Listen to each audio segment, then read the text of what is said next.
नमस्कार दोस्तों, स्वागत है आप सभी का हमारे अपने परिवार ग्रैंड मास्टर 360 में। मैं आलोक आप सभी लोगों का बहुत बहुत स्वागत करता हूं। उम्मीद है सभी लोग अच्छे होंगे।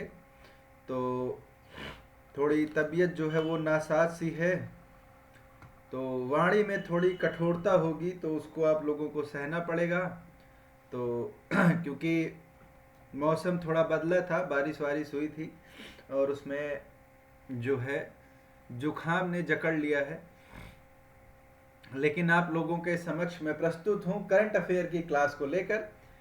तो शुरू करेंगे आज की अपनी क्लास को उसी जोश के साथ, उसी उत्साह के साथ जैसे हम रोज करते हैं। और क्लास शुरू करने के पहले आप लोगों से फिर से एक रिक्वेस्ट है कि दो रिक्वेस्ट है एक्चुअली आज, कि मैं थोड़ा एक गर्म पेय पदार्थ लेके बैठा हूँ, तो बीच बीच में वो भी चलता रहेगा। तो प्लीज़ कोई लोग बुरा नहीं मानेंगे कि सर जी इसमें मज़ा ले रहे हैं पढ़ाते टाइम।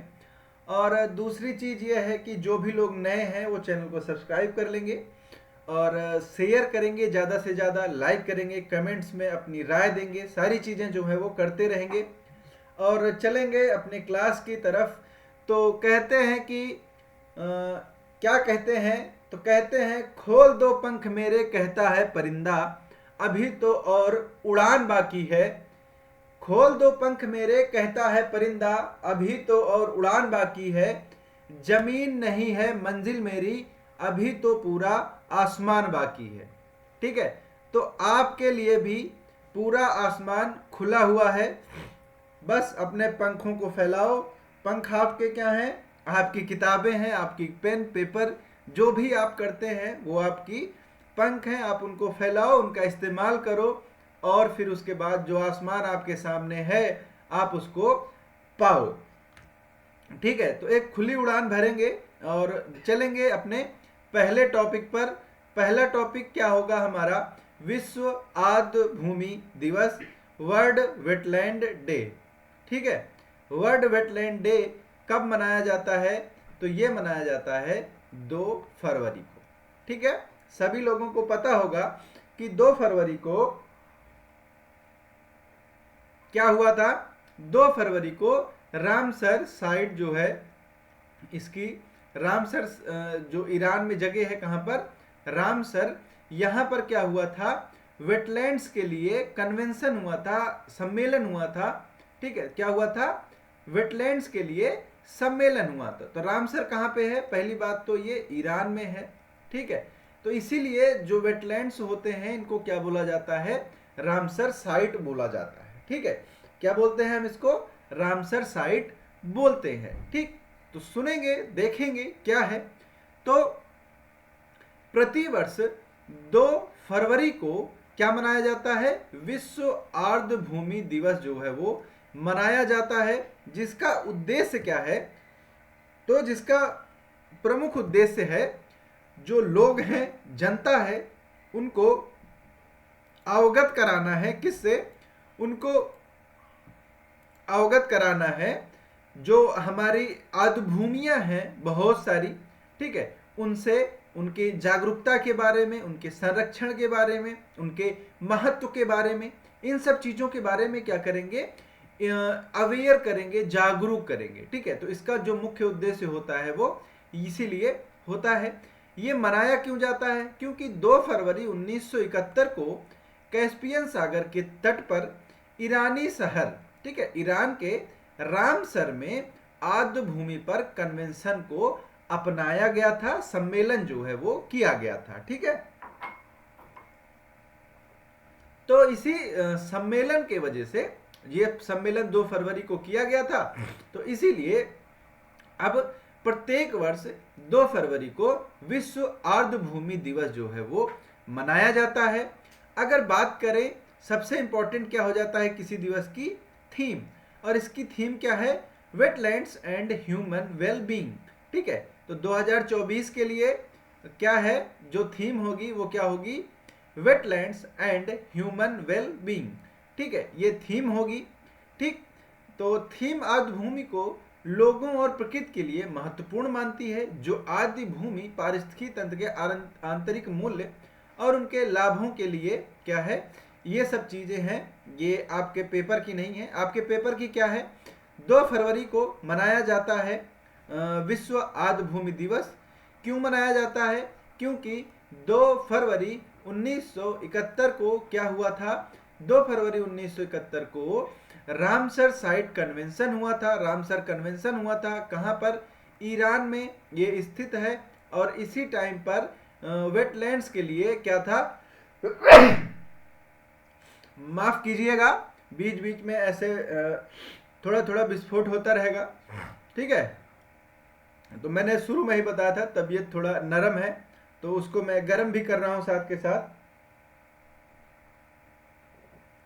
लेकिन मुझे नहीं लगता बहुत देर गर्म रह पाएगी, ठीक है।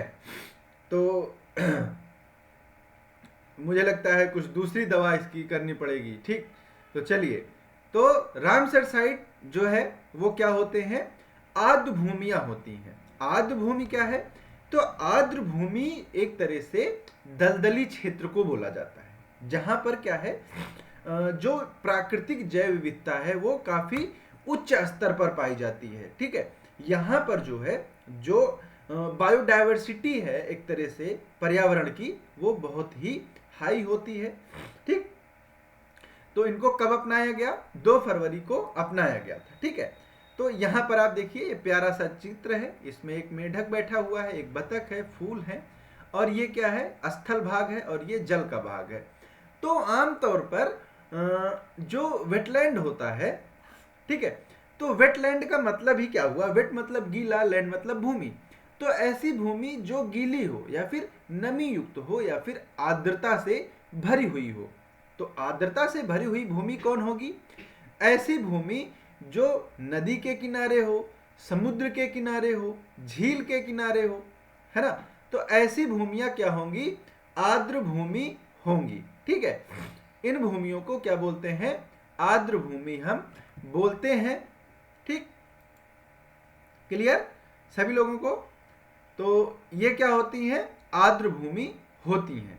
यहां पर क्या किया जाता है, यहां पर जो प्राकृतिक जैव विविधता होती है उसका एक तरह से संरक्षण किया जाता है, ठीक। तो यहां पर पढ़ेंगे तो क्या लिखा है, वेटलैंड का मतलब होता है नमी या दलदली क्षेत्र अथवा पानी से संतृप्त भूभाग, ठीक है। मतलब ऐसा जमीन का भाग, ऐसा स्थल खंड जो क्या हो, नमी से युक्त हो, ठीक है। बहुत सी जगह पर साल भर जमीन पानी से भरा रहता है। वेटलैंड की मिट्टी झील, नदी व तालाब के किनारे का हिस्सा होता है। साल भर ये आंशिक या पूर्ण रूप से क्या होते हैं, जल से भरे होते हैं, ठीक है।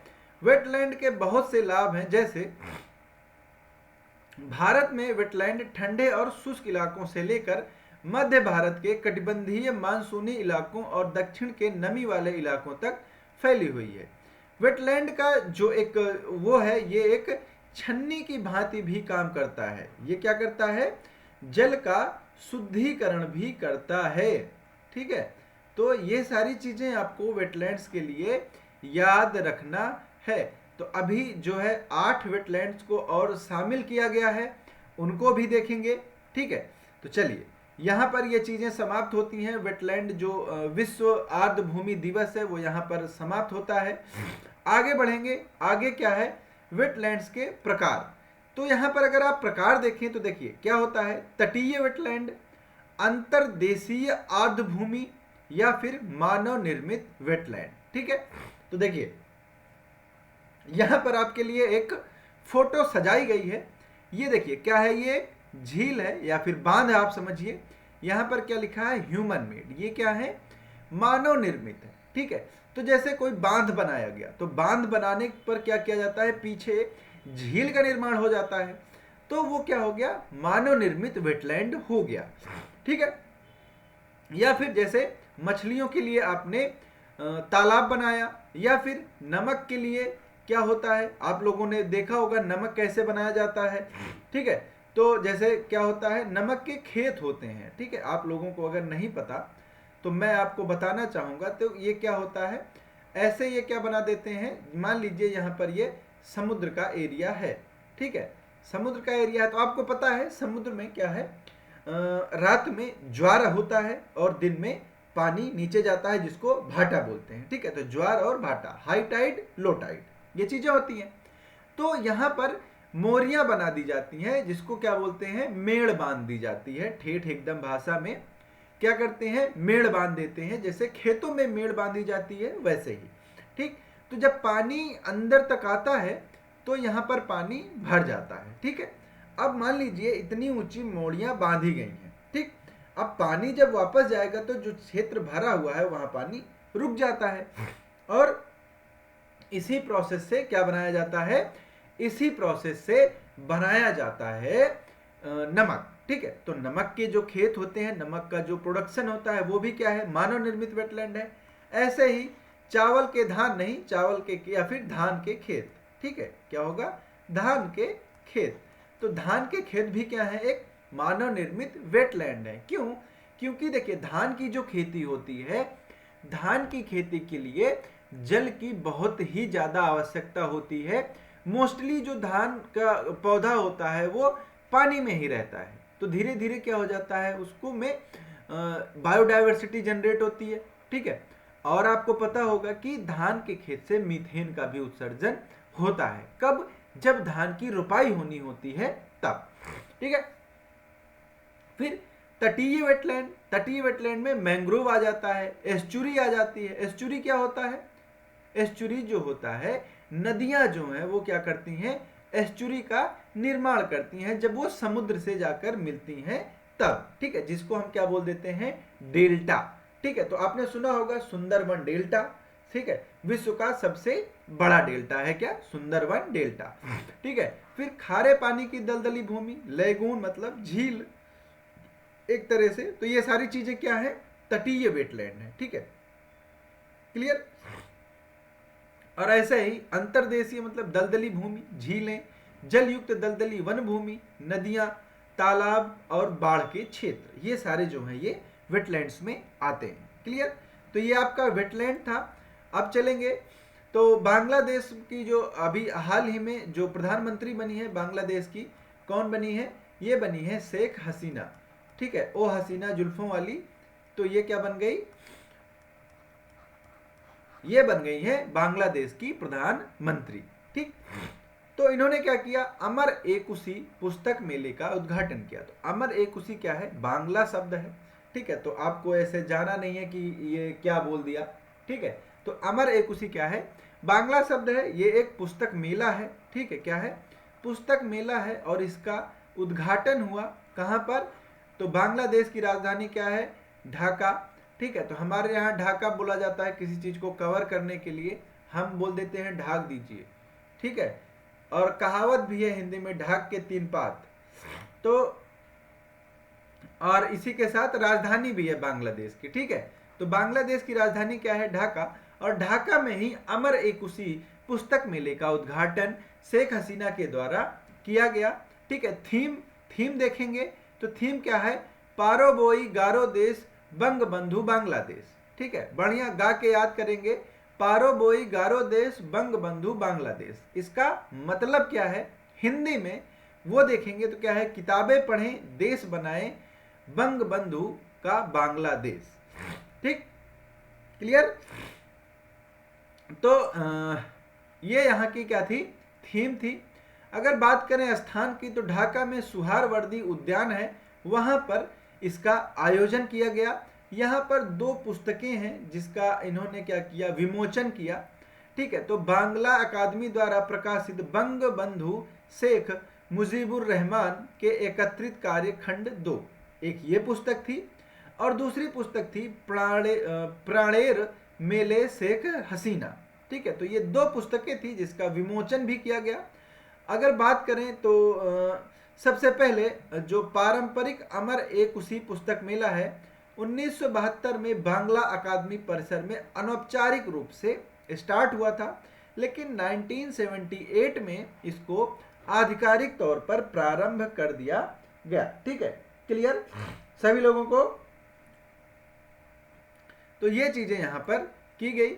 फिर उसके बाद मेले की ही बात हो रही है तो एक और मेला है। अगर बांग्लादेश में मेला लगा है तो हमारे हमारे इंडिया में भी मेला लगा है। इंडिया में लगा है सूरज कुंड मेला। ठीक है, तो ये मेला काफी फेमस है। ठीक है, विदेशों तक फेमस है ये। ठीक, तो इसके 37वें वर्ष जो है या फिर 37वां संस्करण आप कहें, तो इसका उद्घाटन किसके द्वारा किया गया? तो इसका उद्घाटन राष्ट्रपति द्रौपदी मुर्मू के द्वारा किया गया। ठीक है, यहां पर अगर बात करें तो जो हरियाणा के क्या है, हरियाणा के जो राज्यपाल हैं बंडारू दत्तात्रेय और मुख्यमंत्री हैं मनोहर लाल खट्टर, ये भी जो थे यहाँ पर उपस्थित थे।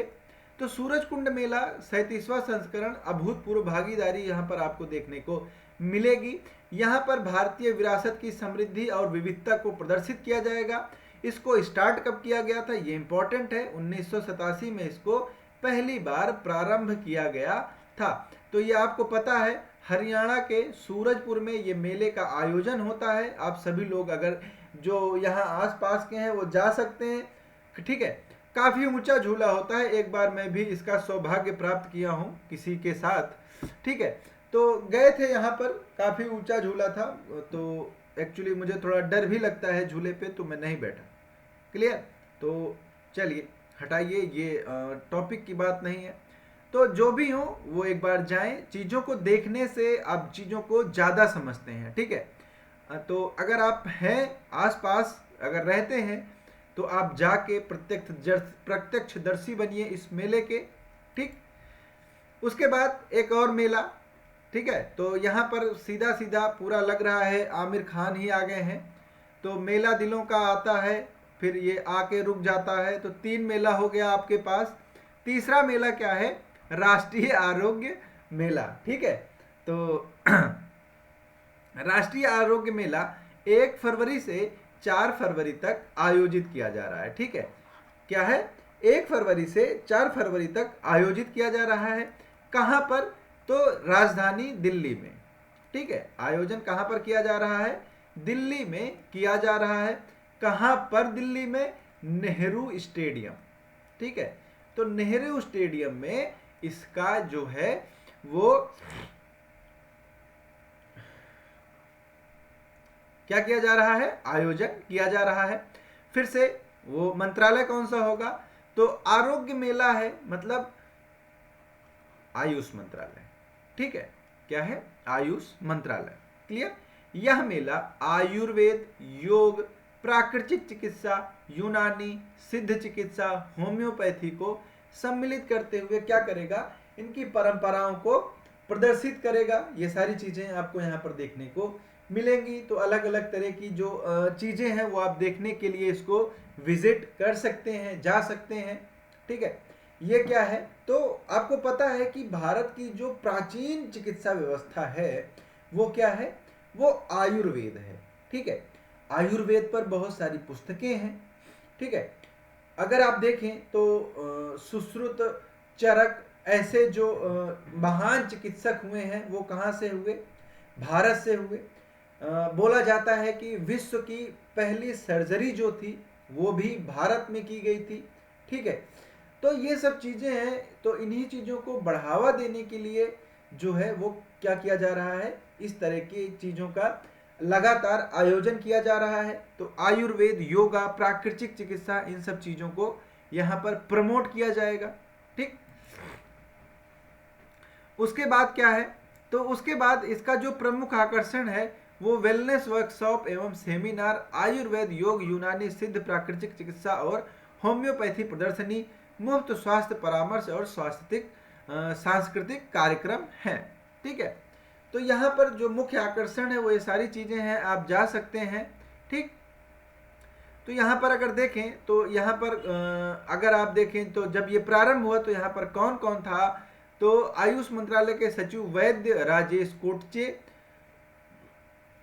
आयुष मंत्रालय के डीडीजी सत्यजीत पाल और अखिल भारतीय आयुर्वेद संस्थान के निदेशक तनुजा नेसरी यहाँ पर प्रेजेंट थी। तो ये आपके पेपर में आने वाली चीज नहीं है, जो आने वाली थी वो डिस्कस कर दिया गया है। आप उसको ध्यान में रखेंगे, नोट डाउन करेंगे।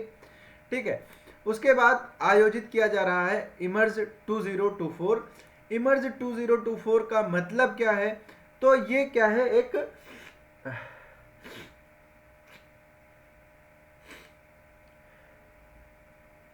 एक कार्यक्रम है जिसका आयोजन कहाँ पर किया जा रहा है? इसका आयोजन जो है तन्नी भारवी समुद्र तट या फिर तन्नी भारवी बीच पर किया जा रहा है। ठीक है, तो ये एक क्या है, बीच फेस्टिवल है जिसका आयोजन किया गया। तो इसका जो एक उद्देश्य है वो एक तरह से स्टार्टअप है उसको बढ़ावा देना है। ठीक है, तो देखेंगे तो क्या है, ब्लू फ्लैग समुद्र तट के बगल में सुरम्य तन्नी भारवी समुद्र तट पर 16 से 18 फरवरी को आयोजित होने वाले इमर्ज 2024 के लिए नेटवर्किंग, नवाचार और उद्यमशीलता की भावना के उत्सव के लिए एक जीवन पृष्ठभूमि के रूप में यह कार्य करेगा। तपस्या बीच फेस्टिवल के बैनर तले आयोजित इस कार्यक्रम का उद्देश्य स्टार्टअप को बढ़ावा देना और उनका पोषण करना है। क्लियर? तो यहाँ पर ये चीजें जो है वो सामने आती हैं निकल के, और कुछ और भी इसी के साथ निकल के सामने आया, पूछने दीजिए। चलिए, ठीक है, तो तबीयत सच में खराब है, लेकिन क्लास है तो आप लोगों के लिए मैं जुड़ा हुआ हूँ, तो थोड़ा थोड़ा हंसी मजाक करते रहेंगे जिससे मुझे भी बोर ना हो। ठीक है, उसके बाद क्या आता है टॉपिक आपका, नौसेना असैन्य वर्ष। ठीक है, तो ये नौसेना ने क्या किया, डिसाइड किया है नौसेना असैन्य वर्ष ये उन लोगों के लिए है जो नौसेना में हैं लेकिन एज ए मतलब वो सैनिक के रूप में नहीं है, वो बाकी कार्यों के लिए हैं। ठीक है, तो यहाँ पर भारतीय नौसेना ने समयबद्ध तरीके से नागरिक मानव संसाधन प्रबंधन के सभी पहलुओं का समाधान करने के क्रम में नौसेना के असैन्य लोगों के प्रशासन, दक्षता और कल्याण में सुधार के लिए 2024 को नौसेना असैन्य वर्ष घोषित किया है। क्या घोषित किया है? नौसेना असैन्य वर्ष घोषित किया है। ये इंपॉर्टेंट क्वेश्चन है, आपको हवाई लग रहा होगा, लेकिन आप इसको इंपॉर्टेंट मार्क करके चलिएगा, ये आपसे पूछा जा सकता है। जैसे बाजरा वर्ष था, ठीक है, बाजरा वर्ष था, ये आपसे कई पेपर में पूछा गया। ठीक है, तो इसी तरह 2024 जो है नौसेना के द्वारा घोषित किया गया है नौसेना असैन्य वर्ष, यह आपसे पूछा जा सकता है। तो 2024 में कार्यान्वयन के लिए प्रशासनिक दक्षता, डिजिटल पहल, सामान्य और विशिष्ट प्रशिक्षण कार्यक्रमों और कल्याणकारी गतिविधियों को अधिकतम करने के लिए इन क्षेत्रों पर फोकस किया जाएगा। ठीक है, नौसेना के असैन्य कार्मिक भारतीय नौसेना के कुल कार्यबल का 1/3 हिस्सा है। नौसेना के सभी क्षेत्रों के परिचालन में ये क्या है, महत्वपूर्ण योगदान देते हैं। ठीक है, फिर असैन्य कर्मी नौसेना संरचनाओं जैसे कमान मुख्यालय, डॉकयार्ड, सामग्री संगठन, नौसेना आयुध डिपो, नौसेना आयुध निरीक्षणालय, ठीक है, तो ये सारी जो चीजें हैं इनको प्रभावित करते हैं, देखते हैं। ठीक है, क्लियर? चलिए, अब एक लपकती झपकती खबर पे आएंगे। थोड़ा हॉट न्यूज है, पुरानी है लेकिन हॉट है। ठीक है, हॉट न्यूज ये है कि आप लोगों को पता होगा कि जो झारखंड के सीएम थे, ठीक है, तो झारखंड के सीएम को ईडी ने उठा लिया, मतलब गिरफ्तार कर लिया। ठीक है, अब ईडी ने जब इनको गिरफ्तार कर लिया तो इन्होंने क्या दिया, त्यागपत्र दे दिया। ठीक है, इनके ऊपर थोड़ा एक जमीन घोटाले का विवाद है, जमीन घोटाले का आरोप है, इसके लिए इनको गिरफ्तार किया गया। और जब इन्होंने त्यागपत्र दिया तो चंपई सोरेन जो हैं उन्होंने क्या की, मुख्यमंत्री पद की शपथ ली। ठीक है, तो चंपई सोरेन ने क्या किया,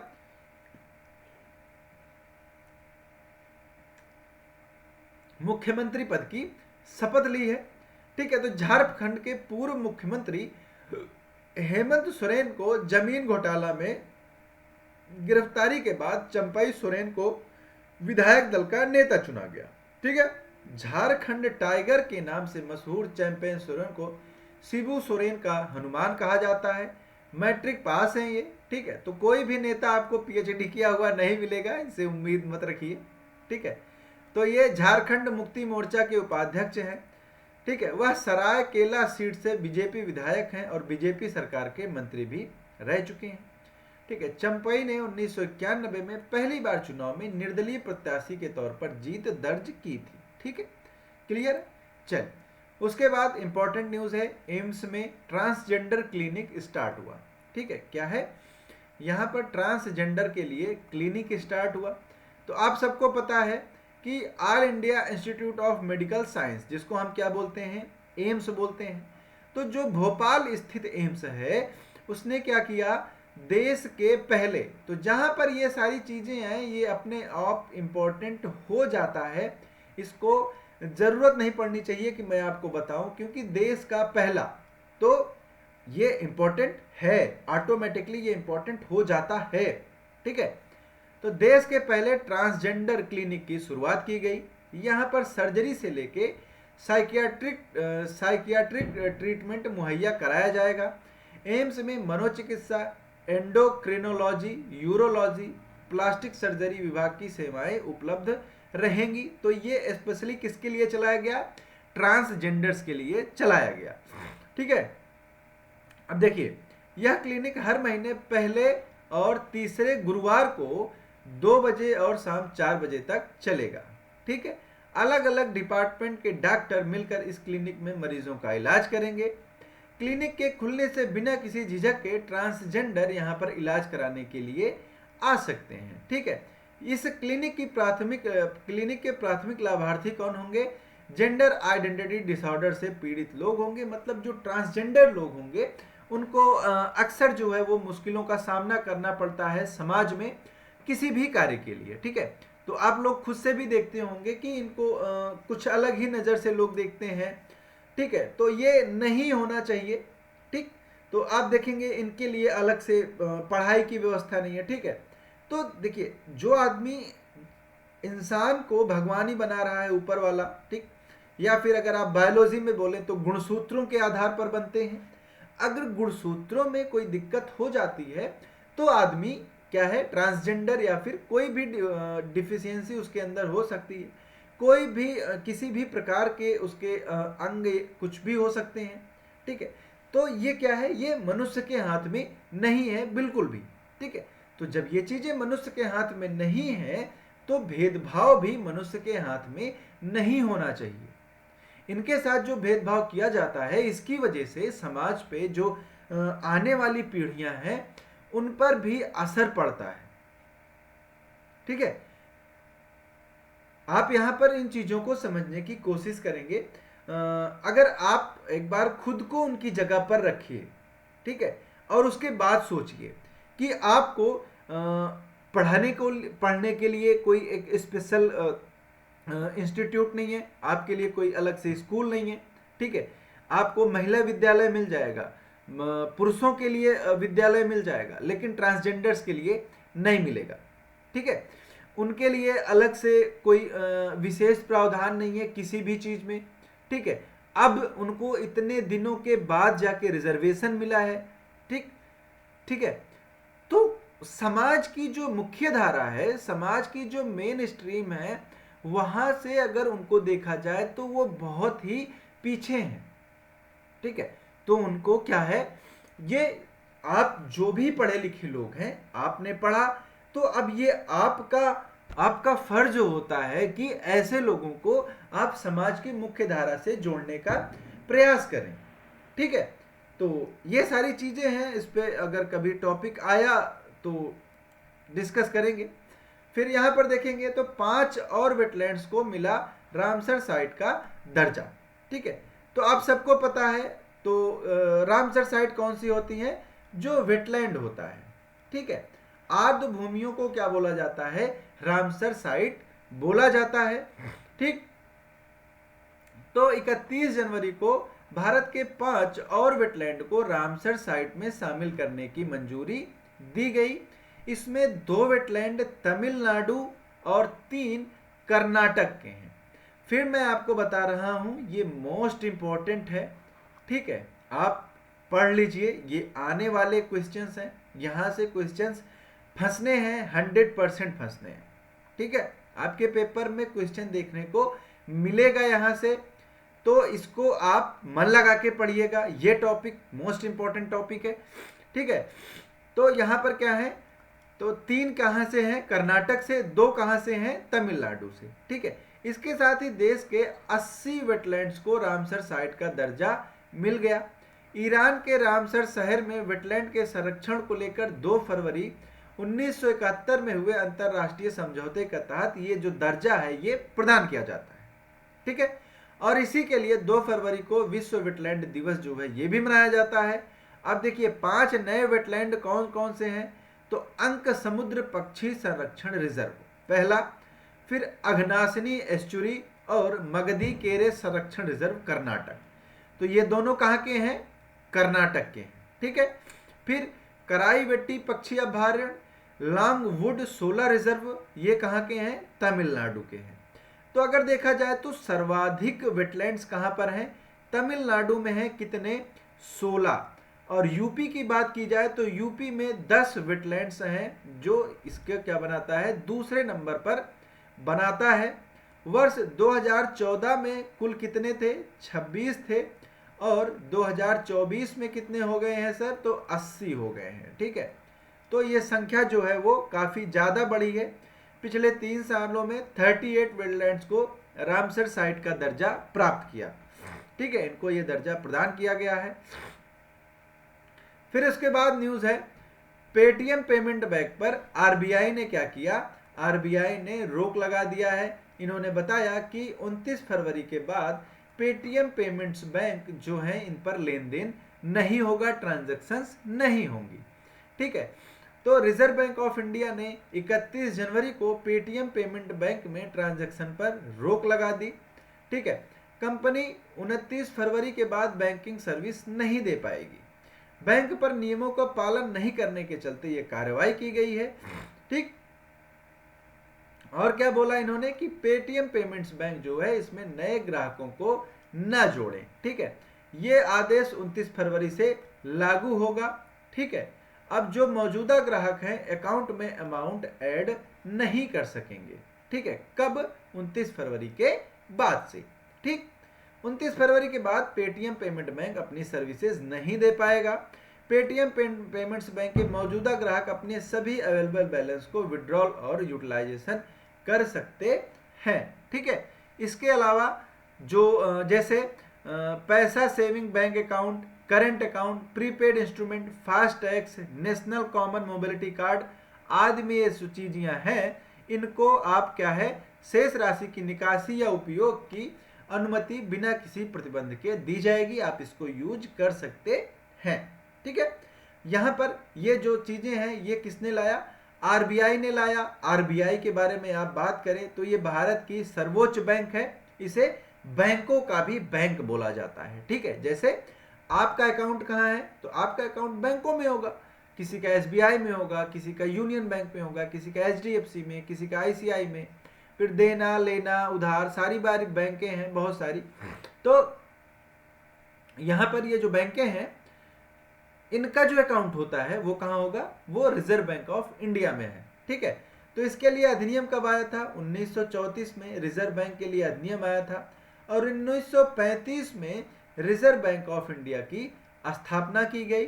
अगर आप बात करें भारत की पहली बैंक तो वो कौन सी थी, बैंक ऑफ हिंदुस्तान।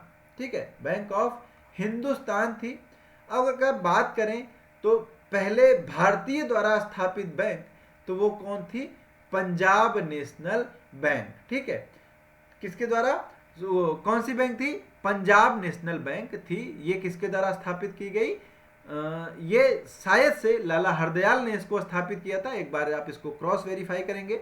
ठीक है, तो ये मैं कंफर्म नहीं कहता हूँ, लेकिन जहाँ तक मुझे पता है लाला हरदयाल ने इसकी स्थापना की थी। ठीक है, फिर आपको पता होगा इंपीरियल बैंक है, इलाहाबाद बैंक है जो अभी कार्यरत सबसे पुरानी बैंक है। ठीक, तो बहुत सारी चीज़ें हैं। चलिए आगे चलते हैं। तो आगे 2 नई कोयला खदानों का उत्पादन जो है वो प्रारंभ हुआ। तो कुल 7.5 मिलियन टन की संचयी पीआरसी वाली 2 नई कोयला खदानों ने जनवरी 2024 में उत्पादन शुरू कर दिया, जिससे कोयला उत्पादन करने वाली खदानों की संख्या अब कितनी हो गई, 53 हो गई। 31 मार्च 2023 तक उत्पादन करने वाली कैप्टिव वाणिज्यिक खदानों की कुल संख्या 47 थी तथा वर्ष के दौरान 6 और कोयला खदानों ने उत्पादन शुरू किया। इसमें 53 खदानों में 33 खदानें कैपिटल बिजली उपभोग के लिए हैं, कैप्टिव बिजली उपभोग के लिए, और 12 खदानें गैर विनियमित क्षेत्र के कैप्टिव उपभोग के लिए हैं। और 8 खदानें कोयले की वाणिज्यिक बिक्री के लिए हैं। क्लियर। अगर बात करें उत्पादन की तो जनवरी 2024 में कैप्टिव और वाणिज्यिक कोयला खदानों से कुल कोयला उत्पादन लगभग 14.30 MT है या मीट्रिक टन। ठीक है, तो यहां पर आप ये चीजों को ध्यान में रखेंगे। क्लियर। चलिए अगले टॉपिक पर चलते हैं। अगला टॉपिक है INS संधायक। ठीक है, तो INS क्या होता है? Indian naval ship. ठीक, तो रक्षा मंत्री राजनाथ सिंह विशाखापट्टनम के नौसेना डॉकयार्ड में INS संधायक के जलावतरण समारोह में शामिल हुए। इनमें नौसेना प्रमुख एडमिरल R हरिकुमार और वरिष्ठ नौसेना और गॉर्डन रीच शिप बिल्डर्स और इंजीनियर्स के अधिकारी और बाकी लोग जो थे वो शामिल थे। आपको सिर्फ रक्षा मंत्री को याद रखना है, बाकी इतना टेंशन नहीं लेना कि इतनी सारी चीजों को याद कैसे रखना है। अब बात करें इसके निर्माणकर्ता की, तो इसका निर्माण किसने किया है? Garden reach ship builders and engineers Kolkata ने। ठीक है, अगर बात करें तो इसमें 80% से अधिक स्वदेशी कलपुर्जे लगे हैं। यह डिजाइन और युद्धपोत निर्माण में भारत की विशेषता की पुष्टि करता है। यह लगभग 3800 टन की क्षमता का 110 मीटर लंबा यह पोत 2 डीजल इंजन द्वारा संचालित होता है। ठीक है, इसके पहले जो संधायक था उसको 4 जून 2021 को रिटायर कर दिया गया था न। इसकी जो गति है वो 18 नॉट है।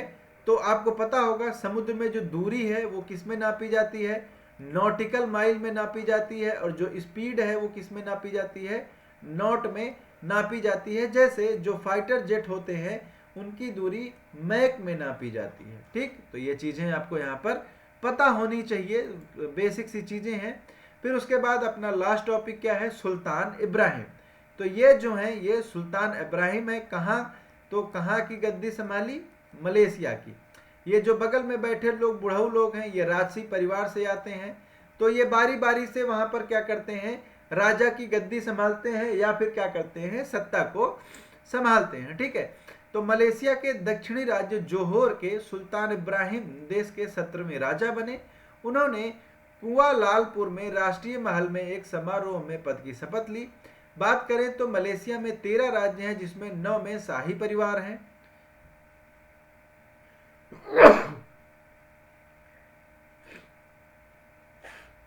ठीक है, शाही परिवार हैं इसमें।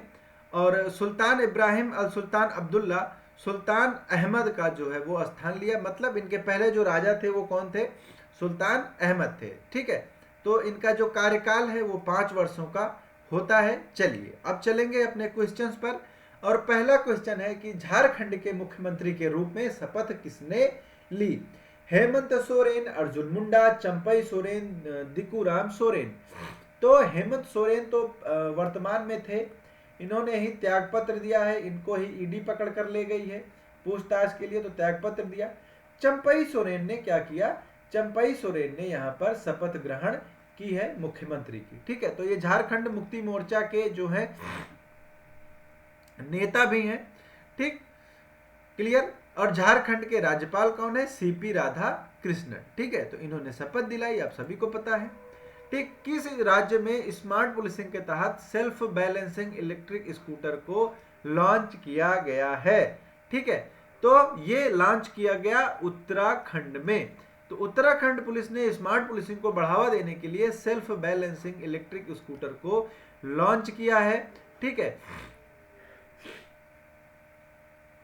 ये स्कूटर उत्कर्ष स्मॉल फाइनेंस बैंक द्वारा दान में दिए गए हैं। किसको? पुलिस विभाग को। ठीक है, क्लियर। तो चलिए आगे चलेंगे। अगला क्वेश्चन, Uttarakhand uniform civil code committee के अध्यक्ष कौन है? ठीक है, तो जो रंजन प्रकाश देसाई हैं, जो क्या थे? एक तरह से न्याय जज थे सुप्रीम कोर्ट के। इनको क्या नियुक्त किया गया है? इनको नियुक्त किया गया है उत्तराखंड यूनिफॉर्म सिविल कोड के अध्यक्ष के रूप में। ठीक है, तो यहां पर क्या हुआ? यहां पर उत्तराखंड में जो UCC है उसकी जो अंतिम रिपोर्ट है वो मुख्यमंत्री को सौंप दी गई है। और अब इसको 5 फरवरी को क्या किया जाएगा? विधानसभा के सत्र में जो इससे संबंधित विधेयक है उसको पेश किया जाएगा। ठीक है, फिर उसके बाद भारतीय वायुसेना द्वारा एक्सरसाइज वायु शक्ति 2024 कहाँ आयोजित किया जाएगा? तो इसको आयोजित किया जाएगा जैसलमेर में।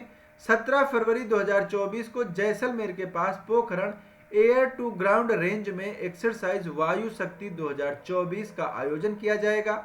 ठीक है। और अगर बात करें वायुसेना में जो और एक्सरसाइज होती हैं तो उसमें जो विमान भाग लेंगे उसमें कौन कौन से विमान हैं? तो तेजस है, प्रचंड है और ध्रुव है। तो आप सबको पता होगा ध्रुव क्या है? एक लाइट कॉम्बैक्ट हेलीकॉप्टर है। ये क्या है? हेलीकॉप्टर है। और तेजस क्या है? ये हल्के श्रेणी का क्या है? लड़ाकू विमान है, जिसको भारत के द्वारा ही पूरी रूप से स्वदेशी रूप से इसको निर्मित किया गया है। ठीक है, चलिए अगले क्वेश्चन पर चलते हैं। 67वीं Akhil Bharatiya police duty meet का आयोजन किस शहर में किया जाएगा? ठीक है, तो इसका आयोजन जो है वो लखनऊ में किया जाएगा 12 से 16 फरवरी 2024 तक। ठीक है, तो इसकी मेजबानी कौन करेगा? रेलवे सुरक्षा बल के द्वारा इसकी मेजबानी की जाएगी। ठीक है, फिर उसके बाद भारतीय क्रिकेटर यशस्वी जायसवाल ने किस देश के खिलाफ अपना पहला टेस्ट शतक बनाया? तो आप लोगों को पता है अभी जो टेस्ट मैच चल रहा है वो किसके खिलाफ चल रहा है? इंग्लैंड और इंडिया का जो टेस्ट मैच चल रहा है उसमें यशस्वी जायसवाल ने क्या किया है? यशस्वी जायसवाल ने सेंचुरी बनाई है। ठीक है, तो ये किसके खिलाफ है? इंग्लैंड के खिलाफ है। ये अभी भारत में खेला जा रहा है। तो 5 मैचों की सीरीज है जिसमें इंग्लैंड जो है वो पहला मैच किसने जीता था? इंग्लैंड ने जीता था। ठीक है, और दूसरा मैच कहां पर खेला जा रहा है? विशाखापत्तनम में खेला जा रहा है। तो मेरे प्यारे दोस्तों, तबीयत खराब होने के साथ साथ ये आज की आपकी क्लास थी। तो कोशिश किया है मैंने चीज़ें आपको डिलीवर करने की। तो मैं उम्मीद करता हूँ आपको चीज़ें पसंद आई होंगी, क्लास अच्छी लगी होगी आप लोगों को, सभी लोगों को।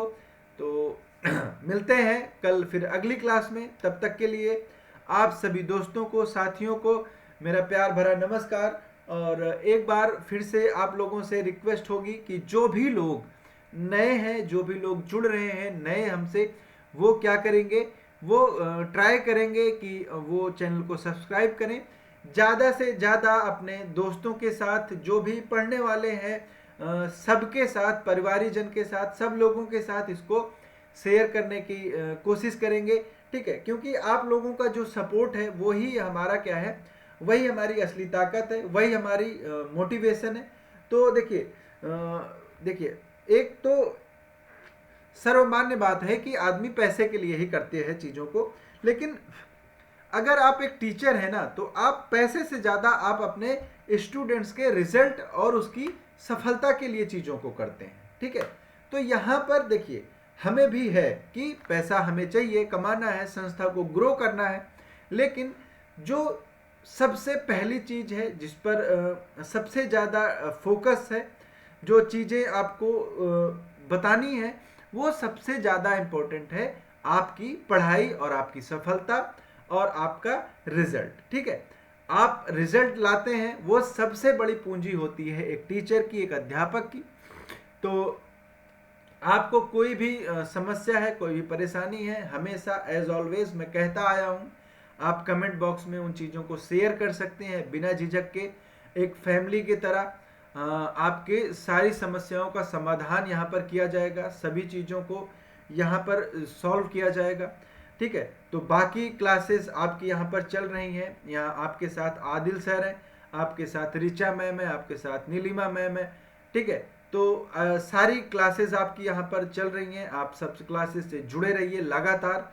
ठीक है, तो चलिए मिलते हैं कल फिर से क्लास में इसी जगह। और उसके बाद संडे को वीकली करंट अफेयर जो हमारा होगा उससे जुड़ना बिल्कुल ना भूलें। तब तक के लिए सभी दोस्तों को, सभी साथियों को मेरा प्यार भरा नमस्कार और लास्ट में जय हिंद, जय भारत।